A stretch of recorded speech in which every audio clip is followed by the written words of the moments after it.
নবীকে সালাম দিতে হয় কোথায় কোথায় একটু শুনে যান বাবা জীবন। আপনি যদি মসজিদের মধ্যে চলে যান, আবু দাউদ শরীফ থেকে আমি হাদিস খানা পড়তেছি বাবা। আল্লাহর হাবিব বলেন বিসমিল্লাহি ওয়াসসালাতু ওয়াসসালামু আলা রাসূলিল্লাহ, সুবহানাল্লাহ বলেন। এরপরে আসতেছে পরের সাবজেক্ট আল্লাহুম্মা ফতাহলি আবওয়াবা রাহমাতিক। আবু দাউদ শরীফের টাটকা হাদিস আমি আপনাদের সামনে তুলে ধরছি, কিন্তু বর্তমান সমাজে ওয়াহাবিরা নবীর নামে দরুদ বানায় না। ওয়া সালাতু বিসমিল্লাহি আসসালাতু ওয়াসসালামু আলা রাসূলিল্লাহ এইটুক কেটে দিয়ে শুধু আল্লাহুম্মা ফতাহলি বসাইছে। কথা বলেন ঠিক কিনা? আরো জোরে বলেন। মসজিদে ঢোকার সময় নবীর নামে সালাম আছে কিনা? আবার বাইর হবে আল্লাহুম্মা ইন্নী আসআলুকা মিন ফাদলিক, এটা পড়ার আগে বিসমিল্লাহিস সালাতু ওয়াসসালামু আলা রাসূলিল্লাহ আল্লাহুম্মা ইন্নী আসআলুকা মিন ফাদলিক এইটা লেখা আছে। হাদিস পড়ে দেখ, সিটারি বাটপারিগিরি কত আর করবি। নবীর মিলাদের বিরোধিতা করে, রাসূলকে তো সব জায়গায় সালাম দেওয়া লাগে, সালাম বাদ দিবি কোথায়? আপনি যখন জানাজার মধ্যে যাবেন নবীর সালাম আছে কিনা? জোরে বলেন আছে কিনা? নবীর সালাম ছাড়া কোনো গতি নাই। এইবার যখন নামাজের মধ্যে যাবেন নবীর সালাম আছে কিনা? আত্তাহিয়াতু লিল্লাহি ওয়াসসালাতু আত-তাইয়্যিবাতু আসসালামু আলাইকা আইয়ুহান নাবিয়্যু ওয়া রাহমাতুল্লাহি ওয়া বারাকাতুহু। আমার আল্লাহ হাবিব, আপনি কোনো টেনশন করবেন না। আমার ইসলামের শ্রেষ্ঠ ইবাদত হচ্ছে সালাত। এই সালাত আদায় করতে গেলেও আপনি হাবিবুল্লাহকে সালাম দিতে হবে। নবীর মিলাদের বিরোধিতা করো, কিন্তু নামাজে তো সালাম ঠিকই দেওয়া লাগে, ঠিক কিনা? এখানে যাবা কোথায়? যাওয়ার কি কোনো রাস্তা আছে? আযানের মধ্যে নবীর নাম আছে কিনা? ইকামতের মধ্যে নবীর নাম আছে কিনা? জোরে বলেন। নবীকে বাদ দেওয়ার কোনো কায়দা আছে নাকি? আল্লাহর হাবিব বলেন মক্কাতুল মুকাররমা, এটা ছিল মক্কা, মক্কা এটা ছিল ইয়াসরিব। ইয়াসরিব মানে কি? মদিনা। মদিনা শরীফ ছিল ইয়াসরিব। ইয়াসরিব মানে পোড়া পাথর, কালো পাথর। ইয়াসরিব মানে কি? জোরে বলেন। পোড়া পাথর অথবা কালো পাথর। আল্লাহর হাবিব মদিনায় যেদিন আগমন করলেন, আল্লাহর হাবিব বললেন ইয়া রাসূলুল্লাহ, আল্লাহ বলেন হাবিব আমি আল্লাহ নামটা দিলাম তওবা। সুবহানাল্লাহ। খান আমার আম্মা জানেরা শুনে যান, এই জন্য মেয়েদের নাম ইসলামিক মুভমেন্টে নামতে হয়। খাদিজাতুল কুবরা, ফাতেমাতুজ জোহরা, উম্মে কুলসুম, এরকম আপনার নাম রাখতে হয়। আল্লাহর হাবিব রাখতে হবে তওবা। সুবহানাল্লাহ। গান আমার আল্লাহ কই হাবিব আমি নাম রাখলাম তওবা। এই মক্কা মদিনার জমিনে এটা ছিল ইয়াসরিব। আপনি কদম দেওয়ার সাথে সাথে মরুভূমি ফুলের বাগান হয়ে গেছে, মরাগানে ফুল ফুটেছে। সুবহানাল্লাহ। গান আমার হাবিবুল্লাহ নবী কয় আল্লাহ কই হাবিব আপনি একটা নাম দেন, ওই নামে নামটা রাখা হবে। আমি নাম দিলাম তওবা। আমার হাবিবুল্লাহ কয় আল্লাহ আমি নাম দিলাম সোনার মদিনা। আর জোরে সুবহানাল্লাহ। আরে মদিনা মদিনা আসে কবমিনের ঠিকানা, বলো না মদিনা মদিনা আসে কবমিনের ঠিকানা। হায় হায় দিদার চায়ে থাকো তোরা, হাওলা নবীর দিওয়ানা। মদিনা মদিনা সবাই বলো না মদিনা মদিনা। জালালুদ্দিন সুয়ুতি ৭৫ বার দেখলেন নবী। মারহাবা খান আর জোরে মারহাবা। আরে জালালুদ্দিন সুয়ুতি ৭৫ বার দেখলেন নবী। আমি এতবার দেখিও তাহার তৃপ্তি কবু হলো না। মদিনা মদিনা বলো না মদিনা মদিনা নবীর শ্রেষ্ঠ সাহাবী হযরত আবু বকর সিদ্দিক। মারহাবা। আরে ভালোবেসে শুইল পাশে যাইয়া দেখো মদিনা মদিনা মদিনা। সবাই বলো না মদিনা মদিনা ভাইজান দিদার চেয়ে কাঁদো তোমরা হও না নবীর দিওয়ানা মদিনা মদিনা বলো না মদিনা মদিনা হাইরে কালো হাবশি বিল এই পাগলে দেখলেন বিয়ে মারহাবা আর ইসলামের প্রথম মুয়াজ্জিন বানাইলেন রব্বানা মদিনা মদিনা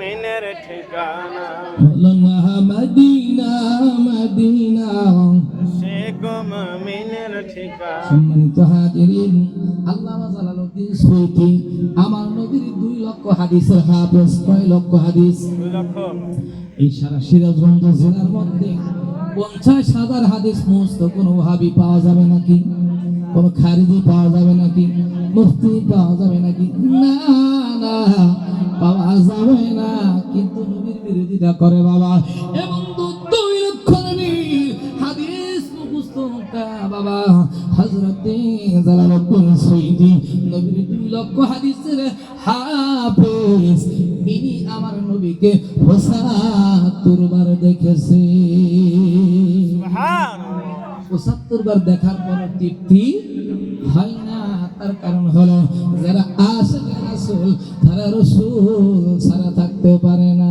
ঠিক কি না আরে আপনাকে দেখিতে মনে চাই গো নবীজি আপনাকে দেখিতে মনে চাই বলেন আপনাকে দেখিতে মনে আপনাকে দেখিতে মনে চাই সাধনে পাইল খালিক মাই গো নবীজি আপনাকে দেখিতে মনে চাই আপনাকে দেখিতে মনে চাই গো নবীজি আপনাকে পাইতে মনে চাই নবী রাখানি নই বেশি মাখাদি কর দেশে আরে বকরি সরাইতেন জঙ্গলায় মারহাবা আরে বনের শত পশুগণ ভক্তি করে 2 চরণ মেঘমালা ছায়া দিত গায় গো নবীজি আপনাকে দেখিতে মনে চায় আল্লাহু আকবার বাবা নবীর আলোচনা যদি সারা রাত পার হয়ে যায় তবু শেষ হবে সম্মানিত হাজিরিন গভীর মনোযোগ এই দিন মিলাদুন নবীর মধ্যে আমি ঢুকতেছি ইনশাআল্লাহ আম্মা জান আমিনা রাদিয়াল্লাহু তাআলা আনহা উনি বলেন দুনিয়ার মারা যেমন পেটের মধ্যে সন্তান রাখতো রাখার পরে বমি বমি ভাব হতো হয় কি জোরে বলেন এ বাবা পেট ব্যথা করে মাথার একটু ঘোরা ভালো লাগে না খাওয়া দাওয়া করতে পারে না পেটটা একটু উষা উষা লাগে শরীরটা দুর্বল হয়ে যায় না না আমি না আর তা হয়নি আমার কাছে মনে হয়েছে আমি সব সময় সুস্থ আনন্দের সুবহানাল্লাহ বলেন তাফসীরের মধ্যে আছে ইবনে আব্বাস রাদিয়াল্লাহু তাআলা আনহু আজকে তাফসীরটা করেছি বাবা ইবনে আব্বাস রাইসুল মুবাশশিরিন বাবা কিতাবের নাম হলো নূর নবী আল্লামা হাফেজ অধ্যক্ষ জলিল রাহমাতুল্লাহ আলাইহি উলামায়ে আহলে সুন্নাহ ওয়াল জামাত বাবা ইবনে আব্বাস রাদিয়াল্লাহু তাআলা বলেন ও দুনিয়ার মানুষ আম্মা আমিনা রাদিয়াল্লাহু তাআলা আনহা উনি রাতের বেলায় ঘুমায় আছে 12 রবিউল আউয়াল 11 তারিখ শেষ হয়ে গেছে 12 তারিখ রজনীতে রাত হলে শেষ হলে 12 তারিখ 11 তারিখ রজনীতে আম্মা জান উনি শুয়ে আছেন হঠাৎ করে লক্ষ্য করে দেখতেছেন কি যেন গুনগুন করে আওয়াজ পাওয়া যায় সুন্দর সুন্দর ঝলমলে একটা আলোকিত দেখা যায় ডান সাইডে তাকাইলেন দেখলেন সাদের মতো ঝলমল করতেছে একজন রূপবতী মহিলা দাঁড়া আছে কন্যা সুবহানাল্লাহ ইবনে কাসির বিদায় ওয়ান নিহার মধ্যে লেখা দুনিয়ার মানুষ আল্লাহর হাবিবের সাহাবী হযরত ইবনে আব্বাস রাইসুল মুফাসসিরিন পৃথিবীতে যত মুহাদ্দিস আসবে সাইয়্যিদিনা আব্বাস রাদিয়াল্লাহু আনহু সাইয়্যিদ বড় হতে পারবে না। তিনি আমার নবীর অনেক মুজিজা দেখেছেন। কিতাবের নাম বলে দিচ্ছি, কিতাবের নাম হলো কবর কি পহেলি রাত। এই কিতাবের মধ্যে সাইয়্যিদিনা আব্বাস রাদিয়াল্লাহু তাআলা আনহু বলেন, আমি আল্লাহর হাবিবকে নিয়ে আমরা কয়েকজন সাহাবী জঙ্গলের মধ্যে মরুভূমির মধ্যে যাচ্ছি। হঠাৎ করে আল্লাহর হাবিব বলে ইবনে আব্বাস একটা গাছের বাকল ভেঙে আলো, খেজুর গাছ মতান্তরে যে কোনো গাছের ডাল ভাঙলো। এই যে কবরস্থানে আমরা খেজুর গাছের ডাল দিই কবে থেকে দেই কেউ কি জানেন? জোরে কোন, কেউ জানি না। ইবনে আব্বাস বলেন নবীর সাহাবীরা ও নবীর উম্মতরা, আল্লাহর হাবিব বলেন আব্বাস সবাই যাও একটু ডাল কাঁচা ডাল ভেঙে আনো। আল্লাহর হাবিবকে ডাল ভেঙে দেওয়া হলো। আল্লাহর হাবিব ইবনে আব্বাস এইখানে একটা কবর আছে, কবরটা অনেক দিন আগে, এই কবরের মধ্যে আযাব হচ্ছে। ও আব্বা এই খেজুরের ডালটা আমি এখানে গেড়ে দিতে চাই। ইবনে আব্বাস দাঁড়ায় আছে, আল্লাহর হাবিব ডালটাকে টুকরা করলেন, ওই পাশে একটা এই পাশে একটা গেড়ে দিলেন, ফাতিহা শরীফ পড়ে বিদায় নিয়ে চলে গেলেন। সাহাবায়ে কিরাম বলে রাসূলুল্লাহ ইয়া হাবিবাল্লাহ, আপনি তো দেখলাম না, আপনি বুঝতে পারলেন আপনার আমাদের নবী দর নবী ওহীর মাধ্যমে জানতে পারছেন, অবশ্যই আপনার কথা সত্য, কিন্তু নবী গো এই খেজুরের ডাল বা মতান্তরের ডালটা কেন গেড়ে দিলেন? আল্লাহর হাবিব কয়, ও আমার সাহাবীরা, এই ডালটা যতক্ষণ কাঁচা থাকবে না শুকাবে, এই কাঁচা ডাল আল্লাহর জিকির করবে, ততক্ষণ এই খবরের আযাব মাফ থাকবে। এই হলো খেজুর গাছের কাহিনী। সুবহানাল্লাহ বলেন না? এই জন্য আপনারা খেজুর গাছ আমরা অনেক দেখা যায় চারি কোণে চার ফুল করে আমরা গেড়ে দিই, কথা বলে ঠিক কি না? এই জন্য আল্লাহর হাবিব বলছেন, কবর একটা বৃক্ষ তরুণতা ছিঁড়তে গেলে তাকে বলতে হয়, তুমি যদি আল্লাহর জিকির করো, আমার প্রয়োজন সেই জন্য আমি ছিঁড়ছি, জিকির করা বাদ দিয়ে দাও। সুবহানাল্লাহ বলেন। জিকিরের মধ্যে আপনি যা মনে চায় তাই ছিঁড়তেছেন, রাত্রে বেলায়, দিনের বেলায়, দুপুর বেলায় মনে দিচ্ছেন এক কোপ, আসলে এরকম ঢাল করে দিচ্ছেন একটা, কোনো কাজ নেই। এরকম হুটহাট কোনো কাজ করা যাবে? আপনি আল্লাহর জিকির থেকে মাহরুম আছেন, কিন্তু গাছ, তরুলতা, বৃক্ষরাজি, এই আসমান জমিন আল্লাহর জিকিরে মাতরা আছে কিনা? আল্লাহ বলছেন, বান্দা যখন আমার জিকির করে, বান্দা যখন একবার আমাকে আল্লাহ বলে ডাক দেয়, আমি বলি বান্দা লাব্বাইকা আব্দি ৭০ মাররা, একবার নয়, দুইবার নয়, ৭০ বার, মতান্তরে ৭২ বার আমি তোমার এক ডাকে সাড়া দেই। কন্যা সুবহানাল্লাহ। আমরা তো জিকিরই ভুলে গেছি, জিকির কেউ করতে চাই না। জিকির করলে কলবের ময়লা দূর হয়, শয়তান দূরে যায়, এই কলবের আয়নাটা পরিষ্কার হয়ে যায়। কুলুবুল মুমিনিনা রাসূলুল্লাহ, এই বান্দার কলব হচ্ছে আল্লাহর ঘর, আল্লাহর আরশ। কন্যা সুবহানাল্লাহ। আল্লাহ শুধু আরশে থাকে না। আল্লাহ কি শুধু আরশে থাকে? আল্লাহ সব জায়গায় বিরাজমান। যদি কেউ নাপাক অবস্থায় দরুদ পড়া যায় না, ওযু ছাড়া পড়া যায় না, কিন্তু আল্লাহর নাম নেওয়া যায়, বিপদ আপদে নেওয়া যায় কিনা?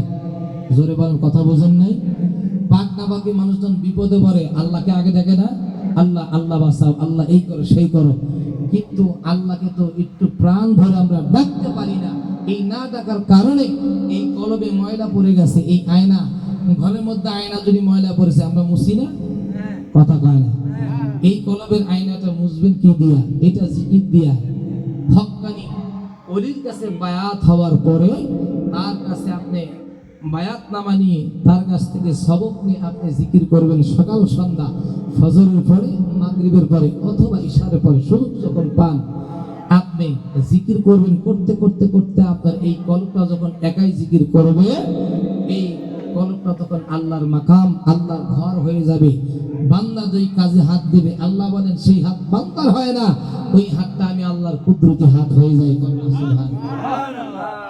এরকম মুমিন হতে হবে। নামের আগে মোহাম্মদ থাকলে কি কাজ হবে? নামের আগে মোল্লা থাকলে কি কাম হয়? নামের আগে অনেক লোকের নাম মোল্লা আছে, কিন্তু মসজিদে সহজে যেতে চায় না, আছে না? আছে কি না?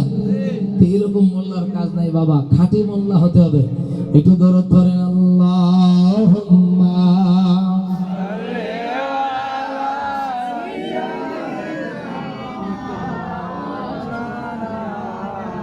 আলা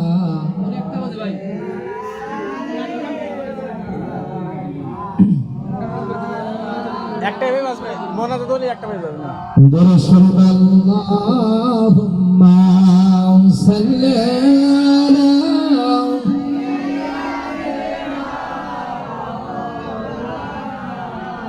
وعلى آل سيدنا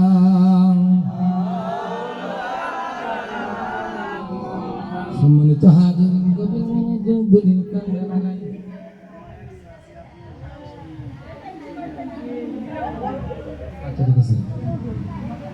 নারে তাকবীর। আল্লাহর এক বান্দি কিছু হাদিয়া করেছে মাহফিল শুনে, আল্লাহ তাকে কবুল করুক, সকলে বলুন আমিন, এবং আমল করার তৌফিক দান করুক, সকলে বলুন আমিন।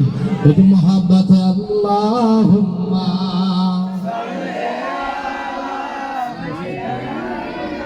একটু পানি দেন। ও আলা ঠান্ডা ঠান্ডা পানি দেন।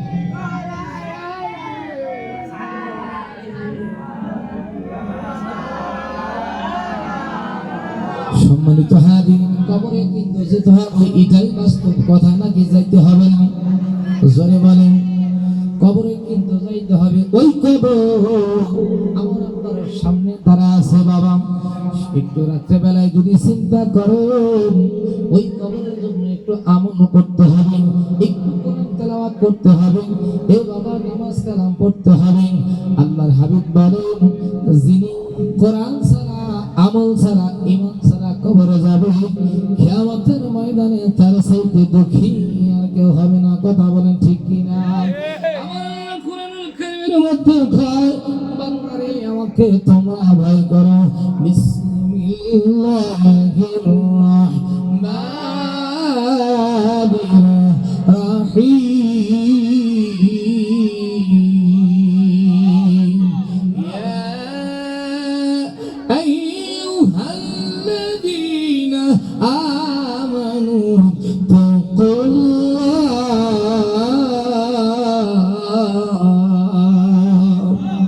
আল্লাহ বলেন, বান্দারে যারা ঈমান এনেছো তারা আমি আল্লাহকে ভয় করো। ঈমানদাররা কাকে ভয় করবে?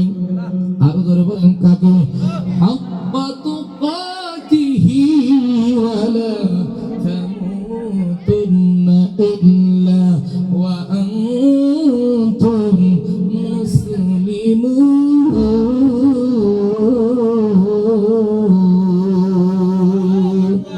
আল্লাহ বলে, বান্দারে ঈমানের পরে আমি আল্লাহকে ভয় করো, হাক্কা তুকাতিহি ভয় করার মতো ভয় করো, ওয়ালা তামুতুন্না ইল্লা ওয়া আনতুম মুসলিমুন, আর মুসলমান না হয়ে মরিও না। মুসলমান না হয়ে, আমরা তো সকলে মুসলমান, নামে নাকি মোহাম্মদ আছে না?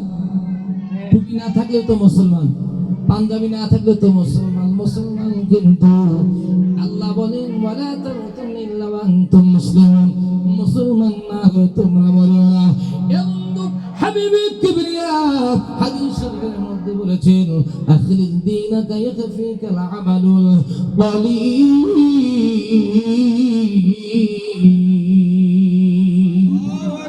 আল্লাহু আল্লাহু আকবার।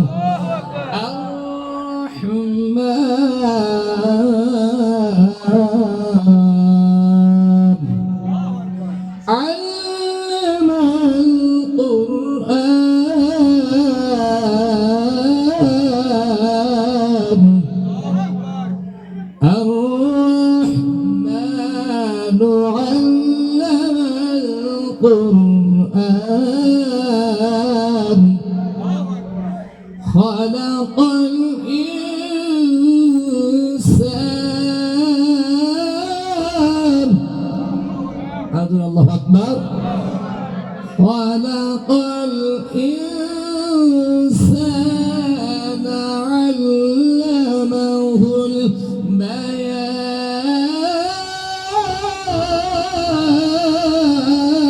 البيان. আরো তো আল্লাহ আকবার। কিয়ামতের ময়দানে আল্লাহ নিজেই কোরআন তেলাওয়াত করবে। একটু চিন্তা করে, আল্লাহর হাবিব বলেন তলাবুল ইলমি ফরিদাতুন আলা কুল্লি মুসলিমা, প্রত্যেকটা নর এবং নারীর উপরে কোরআন দ্বীনি শিক্ষা করা ফরজ। কন্যা আমরা শুধু সুবহানাল্লাহ পড়বো নাকি নিজেরাও তেলাওয়াত করব? জোরে বলেন। নিজেদেরকে কিন্তু তেলাওয়াত করতে হবে। কাজেই বর্তমান সমাজে ছেলেমেয়েরা মা বাবাকে দাম দিতে চায় না, আছে না এরকম? একটুখানি বলে শেষ করে দেব, কারণ একটা প্রায় বেজে গেছে, 15 মিনিট আপনারা থাকতে পারবেন না। অল্প সময় হযরত আব্দুল্লাহ ইবনে উমর রাদিয়াল্লাহু তাআলা আনহু হাবিবে কিবরিয়ার কাছে গেলেন, ইয়া রাসূলুল্লাহ, ইয়া হাবিবাল্লাহ, নবী গো, আমি বিবাহ করেছি কিন্তু আমার মা আমার বাবা তালাক দিতে বলেছে। কন্যা সুবহানাল্লাহ। আব্দুল্লাহ ইবনে উমর কে আল্লাহর হাবিব বললেন, আব্দুল্লাহ তোমার রে, এই দুনিয়ার বুকে আল্লাহ দুইটা জান্নাত দিয়েছে, লিল জান্নাতি বাবান, জান্নাতের দুইটা দরজা, একটা মার একটা হলো আব্বা। আর সুবহানাল্লাহ। ও আমার মা প্রিয় মা জননী, হারিয়ে যেও না কবু তুমি, তোমার পদ তলে জান্নাত আমার। আল্লাহু আকবার। ভুলব কি করে বলো আমি, ও আমার মা প্রিয় মা জননী, খোদার পরে মাগো তুমি দামি, জানিয়ে দিলেন ওই দিবস জামি, খোদার পরে মাগো জানিয়ে দিলেন ওই দিবস জামি, মায়ের মতো আপন নেই কেহ আর, ধন্য করো তার চরণ চুমি, ও আমার মা প্রিয় মা জননী, হারিয়ে যেও না কবু তুমি, দিও না কোনো ব্যথা মায়ের মনে, শান্তি পেতে হলে এই জীবনে, হাজার বিপদ সব দূর হয়ে যায়, মা যদি ফেলে তার চোখের পানি, ও আমার মা প্রিয় মা জননী, হারিয়ে যেও না কবু তুমি। নারা তাকবীর, নারা রিসালাত, নারা বেলাত। আহলে সুন্নাহ ওয়াল জামাত পবিত্র জশ্নে জুলুস ঈদ মিলাদুন নবী। সম্মানিত হাজিরিন, গভীর মনোযোগ দিয়ে কান্না লাগাই। হযরত আমিনা রাদিয়াল্লাহু তাআলা আনহা এই কথা বলে আমি শেষ করে দেব ইনশাআল্লাহ। এবং তখন আমার হযরত আমিনা রাদিয়াল্লাহু তাআলা আনহা বলেন, আমি তাকে জিজ্ঞেস করলাম, কে গো আপনি এই গভীর রাত, আপনাকে তো কোনোদিন আমি দেখি নাই, এত সুন্দর চেহারা, আর আপনার শরীর থেকে কি যেন খুশবু বের হচ্ছে। সুবহানাল্লাহ বলেন। আম্মা জান বলেন, মাগো ও মা, জান্নাত থেকে আল্লাহ তাআলা আমি হযরত আদি পিতা আদম আলাইহিস সালামের স্ত্রী হযরতে মা হাওয়া, সুবহানাল্লাহ বলবেন না। আম্মা জান বলেন, মাগো মা, ও মা, আমি জান্নাত থেকে এসেছি। কেন আপনি এসেছেন? মাগো, আপনাকে জানেন না, কুল কায়নাতের নবী রাহমাতুল আলামিন, যেই নবী না হলে আমি হাওয়া হতাম না, আপনি মা আমেনা হতেন না। সেই নবী কে আল্লাহ তাআলা সর্বপ্রথম আল্লাহর কুদরতি নূর দ্বারা সৃষ্টি করেছে। কন্যা সুবহানাল্লাহ। হাদিসে কুদসির মধ্যে বলেন, ওয়ালামা খালাকাল্লাহু নূরি, আল্লাহ বলেন, হাবিব আমার নূর থেকে সর্বপ্রথম আমি আপনার নূরকে সৃষ্টি করেছি। আমার নবী কিসের তৈরি? আর জোরে বলেন